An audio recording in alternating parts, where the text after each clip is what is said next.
Well, hello and welcome back to the Single Father Podcast, where we journey through the depths of single fatherhood together. I'm your host, Kendall Donaker, aka Father DZ, and today we're continuing our series of Why Are We Here with Part 2. This episode is titled Personal Pain and Parental Responsibilities.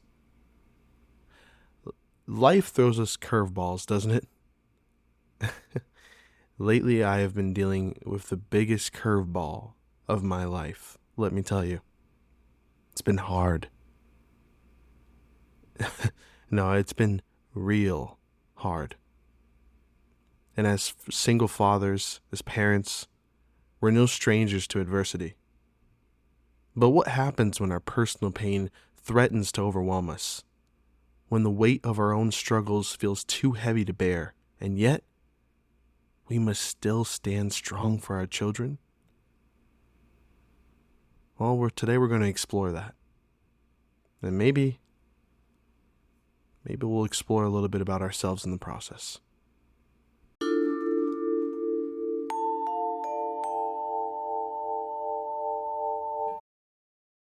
I love you, Daddy.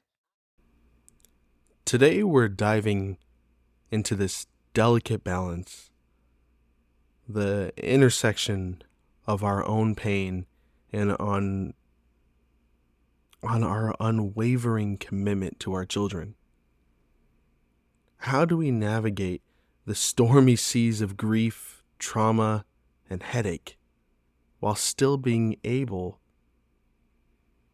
to be stable enough to have a loving presence our children can rely on?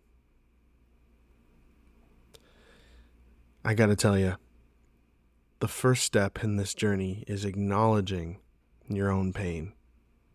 It's okay to admit that we're hurting, that we're struggling to stay afloat in this midst of life's challenges. But what's important is how we choose to respond to that pain.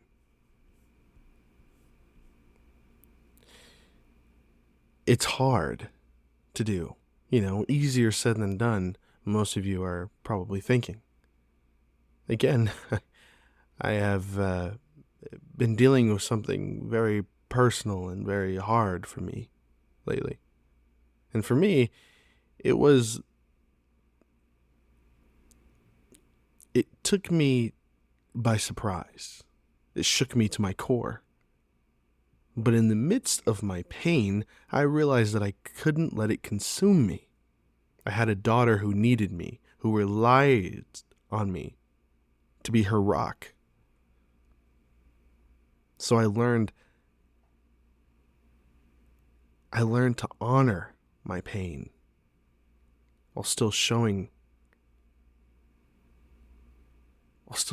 up for her, And when I mean by honor my pain, is I want to acknowledge it. I want to treat it with respect. Because you don't want to just brush off your pain. No, you don't want to do that. You don't want to just brush it off like it's nothing, because it is something. Let me tell you. The pain that I have been experiencing lately in my own personal life within this past month has been intense. It's been profound. It's challenged my every belief in life, in the universe, even in God, I'm afraid to say. I'm ashamed to say. But I didn't brush away my pain. I'm one of those people who, if I'm going through a hard time, I tend to shut down. I regress into a kind of like a hermit, where I become kind of recluse. I'm hard to reach, or I'm hard to get in touch with. I'm hard to have a conversation with. I don't want to have a conversation when I'm in pain, because the acknowledgement of my pain, sometimes that can be what pains me the most. Knowing that I'm in pain. It doesn't matter what the pain's about, really. Just knowing that I'm in pain can pain me. Lately, I've been having my grandma, who I call my Nana. I'm not sure if many of you do, but my Nana's been reaching out to me, and every day she leaves me a beautiful note about how positive life is and how beautiful the world is and how I should get up and approach every day with bliss, joy, and a cheerful attitude about how lucky I am to be alive and how grateful I am to have the shirt on my back and the skin that I have and the breath air that I get to take in. And every morning I read the text that she sends me, and every night I read it again, and I have to say, for as much as I appreciate it, boy does it irritate me. It irritates me for a strange reason. I guess it irritates me because I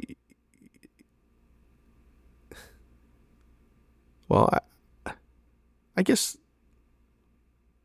it irritates me because I almost don't want to feel okay. I'm going through a hard time, and I don't want to just pretend like everything's fine, hunky and dory. And I know that's not what she's asking, but reading these positive affirmations every day, it's just so hard, because how can I bring myself to that positive state? How can I be positive? How can I look ahead? How can I be excited about life, about anything? What is good in my life? And then I turn and I look at my daughter, sleeping right next to me,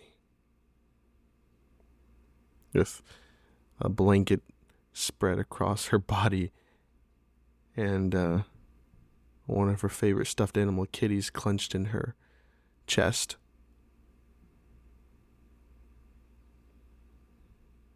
The innocence, the beauty on her face. I realized at that moment, that's how I can move forward. That's how I believe in a better tomorrow, because she is my better tomorrow.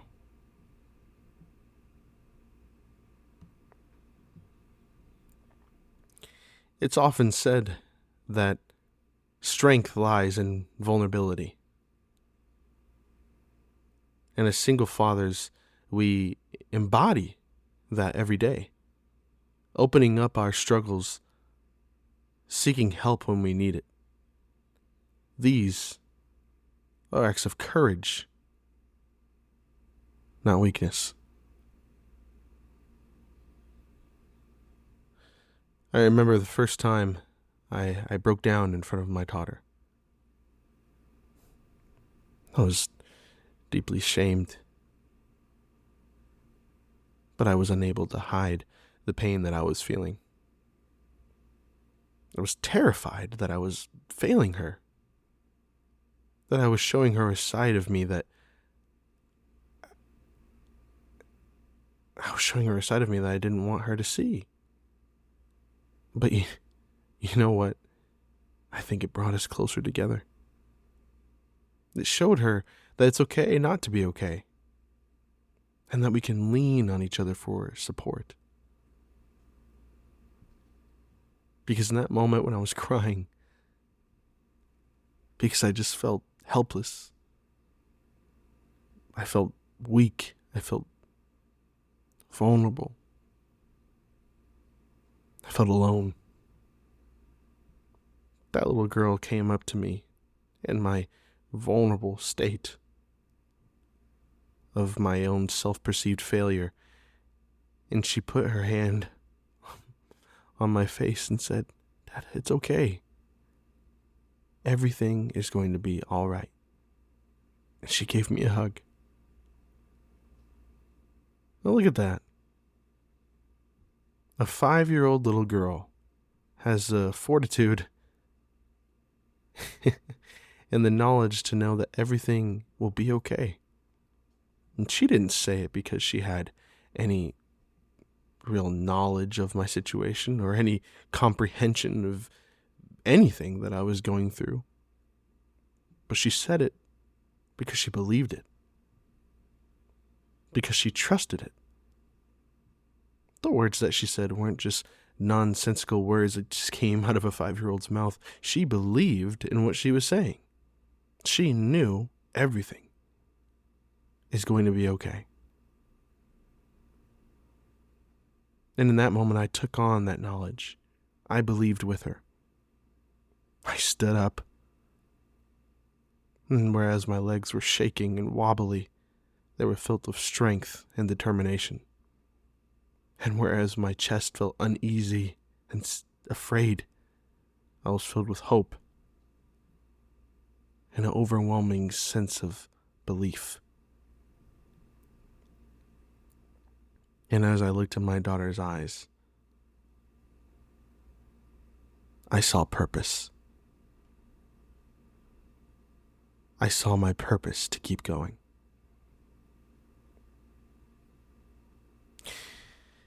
I notice in times like these, it can feel strange to rely on your kids for strength, but isn't that what we do every single day? Rely on our children to get us out of bed in the morning? Isn't that our reason why? Why we don't just let things lapse, why we keep going, why we don't just accept failure, why we keep pushing through the pain, through the hurt, why we get through every obstacle, why we push through every mountain. Isn't it for our children? I mean, listen, I know it's for ourselves in a grander scheme of it all, but isn't it for the things that we love, the things that we find purpose in? I mean, if we didn't find purpose in anything, is anything worth purpose?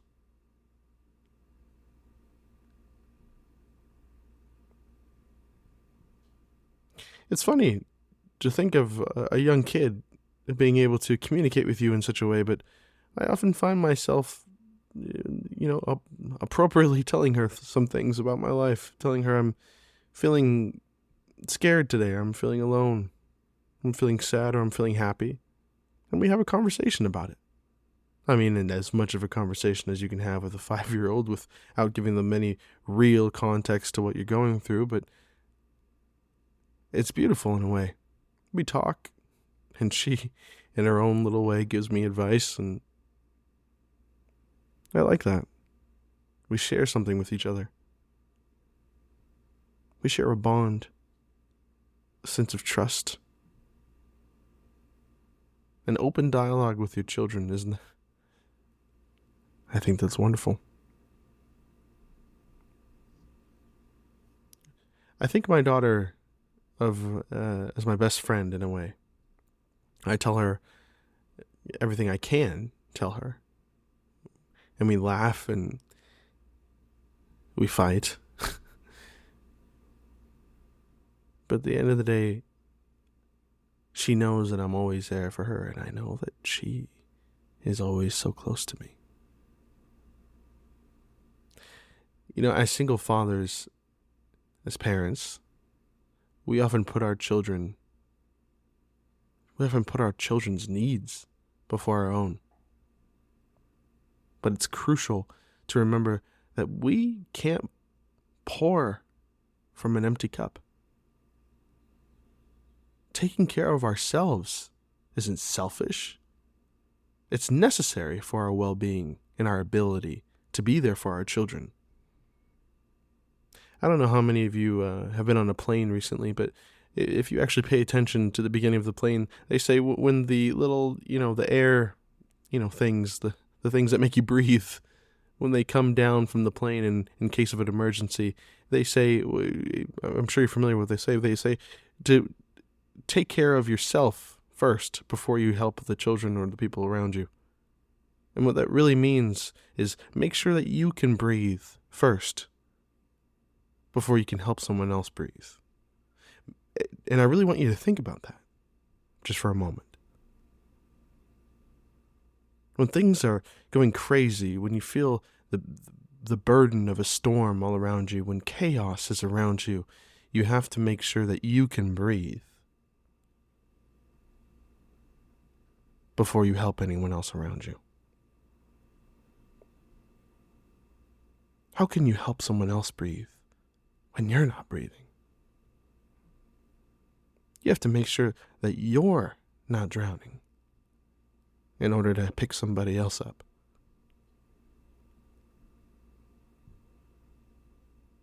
And I just want to stay there for one more moment. When chaos, when pain is engulfing you, when you're scared, when you're frightened, when you're alone, make sure that you can breathe. Because you can't help anyone else if you're not breathing. It's not selfish to take care of ourselves. We can't pour from an empty cup.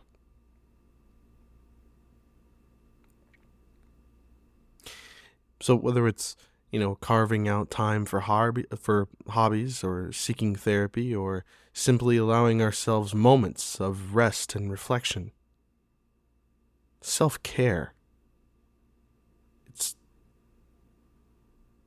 pivotal.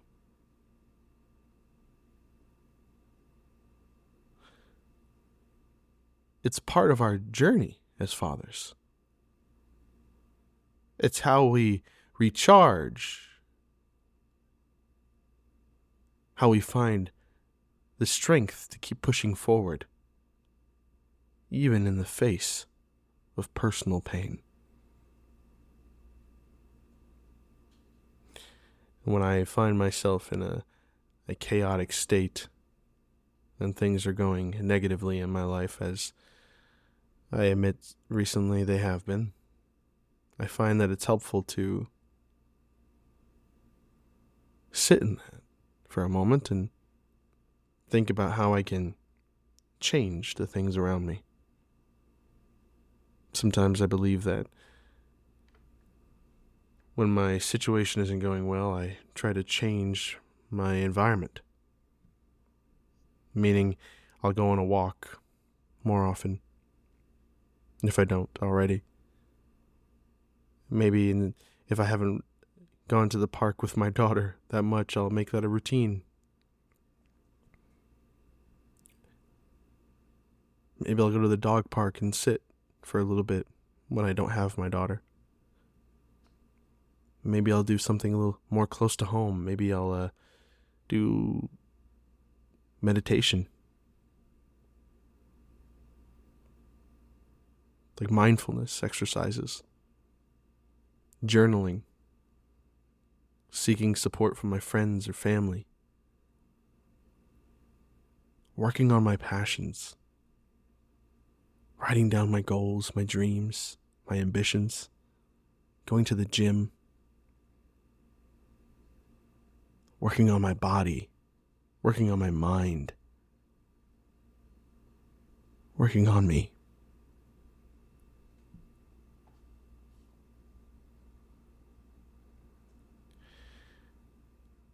I want to talk about the power of support and connection. As single fathers, we don't have to navigate our struggle alone. Whether it's leaning on friends and family, joining support groups, or seeking professional help, there is strength in reaching out. I found a lot of peace in connecting with others, like other fathers or the people in my position who understand my unique challenges that I face. I like sharing my stories, my triumphs, and my setbacks. It reminds us that we're not alone, and that there's a community of fathers or parents out there that might be able to help us to grow with us and to understand us. I think why I push back so much on people reaching out to me when I'm going through a hard time is I'm afraid they won't understand. And it's hard to tell someone something bad, isn't it? You want to always talk about something good. If my grandma calls me and asks how my day is, I don't want to tell her that I've been struggling or crying or something like that, I want to tell her that things are great. But the truth is, I'll admit to you guys today, things have not been great. But I guarantee they'll get better. And I have hope. More than that, I have purpose.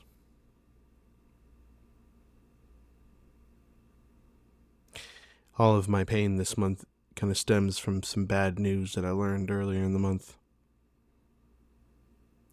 I was driving to the grocery store as happy as can be, and then the moment I parked, I get a call, and boom, bad news arrived.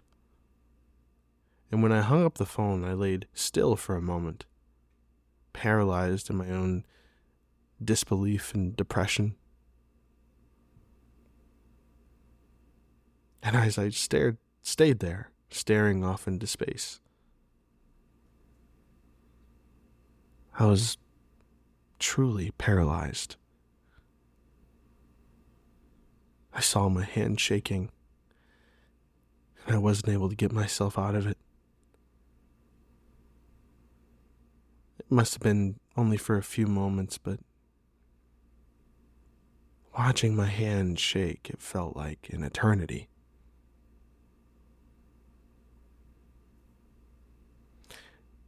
Until I hear a voice. Dada, are you okay? I look up in my rear view window, or my mirror, and I see my daughter in the back seat, staring at me with wondrous eyes, asking the question again, are you okay, Dada? And in that moment of paralyzing pain,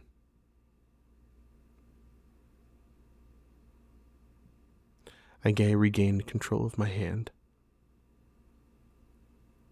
I turned back, and I smiled at her, and I said, everything's perfect, beautiful girl. And I looked at her.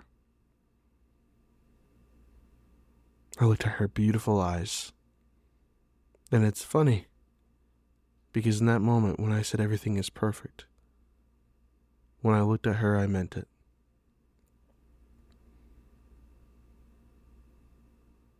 I didn't have time to fall in despair. I didn't have time to cripple up into sadness, to cry, to give up. I pushed forward, because that's what that little girl deserves out of me. And that's who I am as a father. Because she is not just my daughter, not just my best friend, she is my purpose. Ladies and gentlemen, she's the reason for it all. And I know a lot of you must feel that way. All of you there who are struggling in their lives right now, whether it be from a job, a relationship, or a certain situation that you feel like you can't find your way out of. I'm here to tell you today that there is always a way.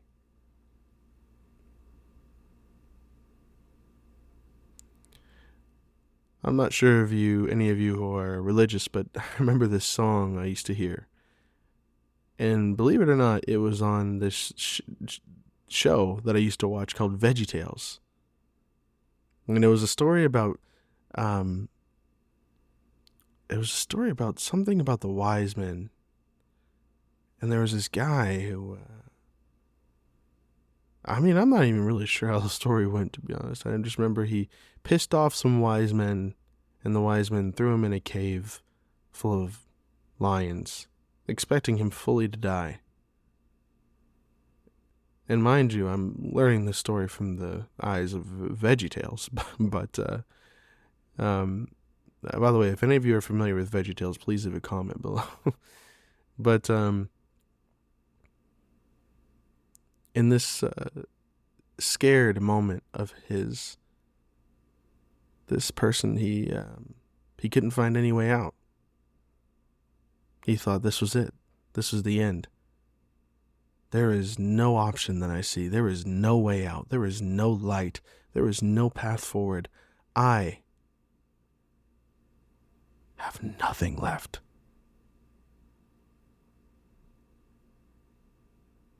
And then this angelic woman comes down and she sings,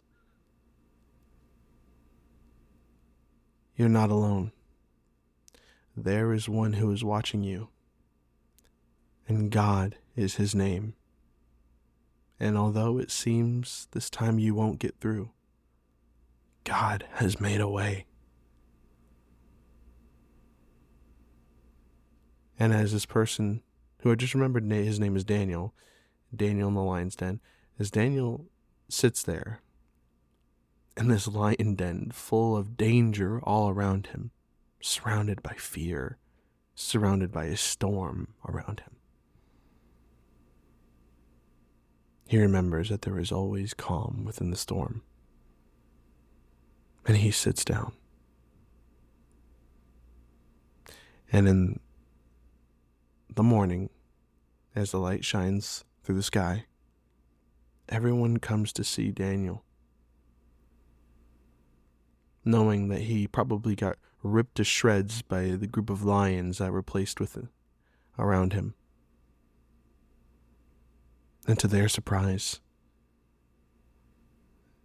Daniel called out to them in the morning, unscathed,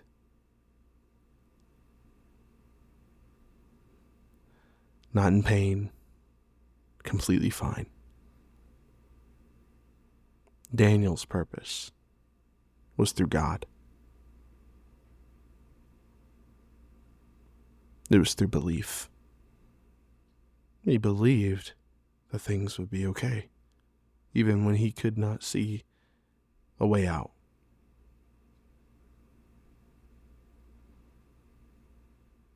And I go through a similar situation in my own life. I do not know the way out of certain situations, but I do know that when I look in my daughter's eyes, I know that there is a way, and that if I haven't found it, it will come to me, and I will search for it, because I have purpose. And that's why I'm here.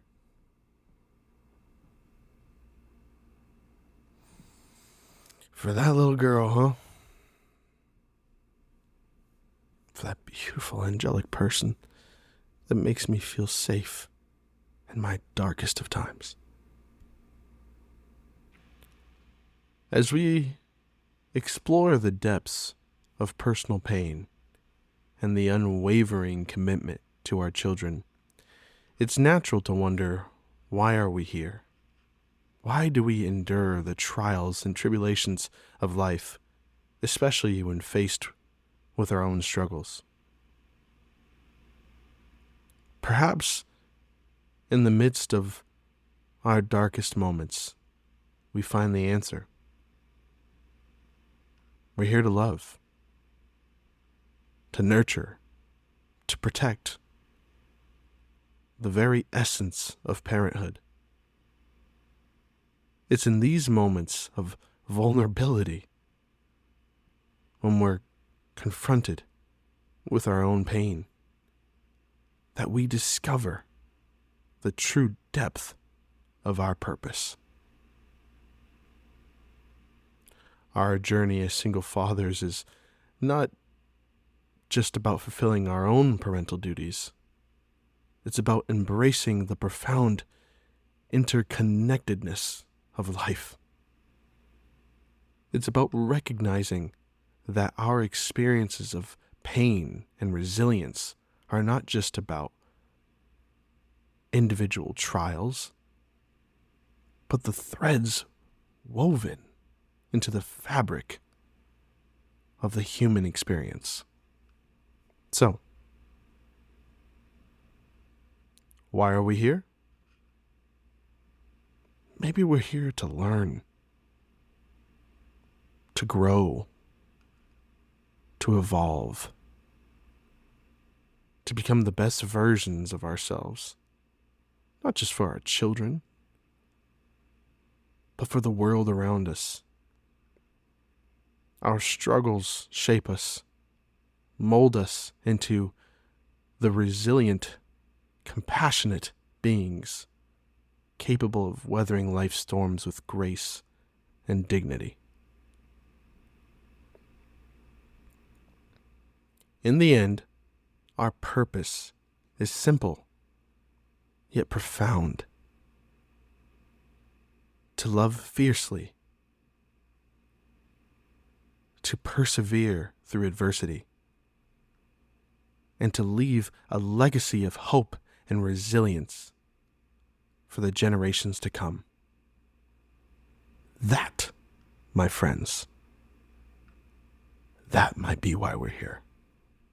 Thank you for joining me on today's episode of the Single Father Podcast as we continue to unravel life's deepest mysteries. Remember to like, subscribe, and share, and pass this episode along to any others who may need to hear these words. Until next time, keep embracing the journey, one step, one day, one heartfelt moment at a time.